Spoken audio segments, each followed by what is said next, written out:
স্বাগতম জনাইছো সকলোকে অন্য এটা ভিডিঅ'লে আৰু আশা কৰিছো সকলো ভালে আছে আৰু আজি মই লৈ আহিছো মোমো ৰেচিপি। আজি ঘৰতে বনালো মোমো, মানে প্ৰথমবাৰ ফাৰ্ষ্ট টাইম বনাইছো। ষ্টেপ গিটা ভাল হোৱা নাই, তথাপিতো বনাবলৈ চেষ্টা কৰিছো আৰু ইমান ধুনীয়া হৈছে। আৰু চাটনিখিনিও বনাইছো, গতিকে কেনেকৈ বনালো সকলোখিনি চাই থাকিব। গতিকে বলক ভিডিঅ'টো আৰম্ভ কৰোঁ।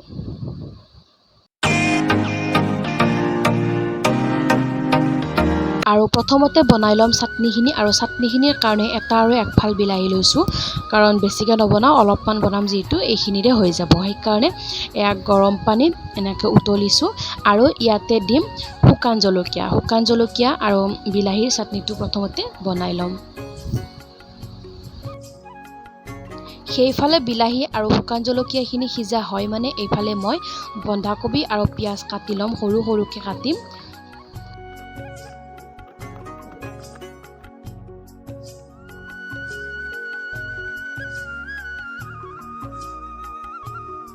চব্জিখিনি কাটা হোৱাৰ পিছত এইফালে মই ময়দাখিনি এখন চালনীৰে চালি ল'ম। তাৰপিছত অলপমান নিমখ দি ইয়াতে গৰম পানীৰে প্ৰথমতে ময়দাখিনি মাৰি লৈছোঁ ধুনীয়া কৰি।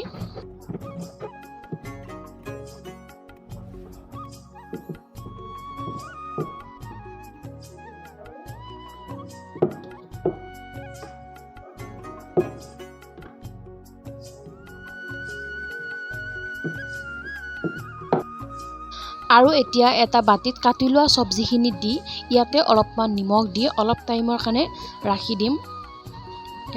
বন্ধাকবি আৰু পিঁয়াজ জলকীয়া আৰু অলপমান নিমখ দি ৰাখি দিম। আৰু এইফালে বিলাহীখিনি নমাই ইয়াৰ পৰা বাকলিখিনি গুচাই দিম। বহুত গৰম হৈ আছে, সেইকাৰণে বাকলিখিনি গুচোৱা যোৱা নাই। তাৰপিছত ঠাণ্ডা হোৱাৰ পিছত বাকলিখিনি গুচাই মিক্সিত দি দিছোঁ। বিলাহী জলকীয়া আৰু নিমখ আৰু আদা আৰু নহৰু দিছোঁ, দি কিনে মিক্সিত ধুনীয়াকৈ খুন্দি দিম।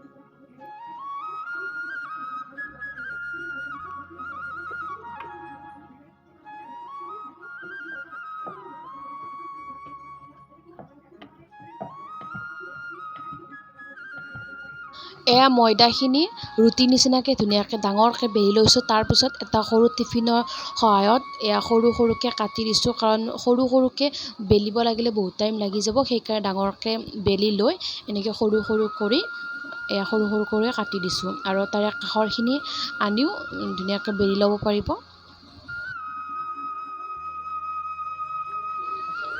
আৰু এইফালে যিখিনি চব্জিত নিমখ দি থৈ দিছিলোঁ সেইখিনি ধুনীয়াকৈ আঁতি লৈ লৈছোঁ, নহ'লে পানীখিনি বহুত তলত পানী আছে, নিমখৰ পানীখিনি এইখিনি গুচাই লৈছোঁ।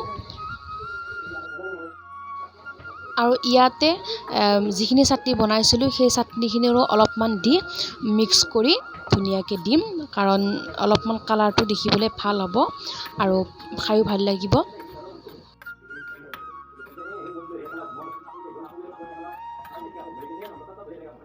আৰু এটা কথা, মই ম'ম'ৰ ষ্টেপটো একেবাৰে দিব নাজানো, প্ৰথমবাৰ আজি চেষ্টা কৰিম, কিন্তু ভাল নহ'ব সেইটো মই জানো ভালকৈ। মই এইটো ইমান ভালকৈ নাজানো, তথাপিতো বনাবৰ কাৰণে চেষ্টা কৰিছোঁ। যিয়ে নহওক কিবা এটা হ'লেই হ'ল, ম'ম' হ'লেই হ'ল।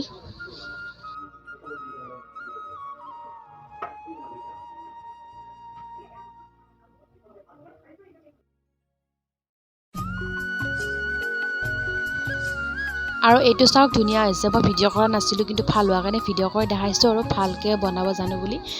আৰু এইফালে এটা কেৰাহী বহাইছোঁ আৰু তলত পানী দিছোঁ আৰু এটা ষ্টেণ্ড দিছোঁ, আৰু এইখন ষ্টীলৰ প্লেটত ধুনীয়াকৈ ম'ম'কেইটা দি দিছোঁ আৰু ঢাকনিখন বন্ধ কৰি এয়া চাওক ধুনীয়াকৈ ম'ম' হৈ গৈছে, খাবৰ কাৰণে ৰেডি হৈয়ে গ'ল। আৰু যিহেতু ম'ম' বনোৱা বাচন নাই, সেইকাৰণে এনেকৈ বনাইছোঁ। বাচন নহ'লে বুলি যে ম'ম' বনাব নোৱাৰোঁ সেইটো নহয়, বাচন নোহোৱাকৈও ম'ম' বনাব পাৰি। সেইকাৰণে মই এনেকৈ বনালোঁ আৰু ধুনীয়াকৈ সকলোৱে খালোঁ। ধুনীয়া লাগিছে গতিকে আপোনালোক সকলোকে বনাব যদি ভাল পায় ভিডিঅ'টো লাইক কমেণ্ট আৰু ছাবস্ক্ৰাইব কৰি দিব আজিলৈ আহিছোঁ পুনৰ লগ পাম নতুন এটা ভিডিঅ'লৈ বাই বাই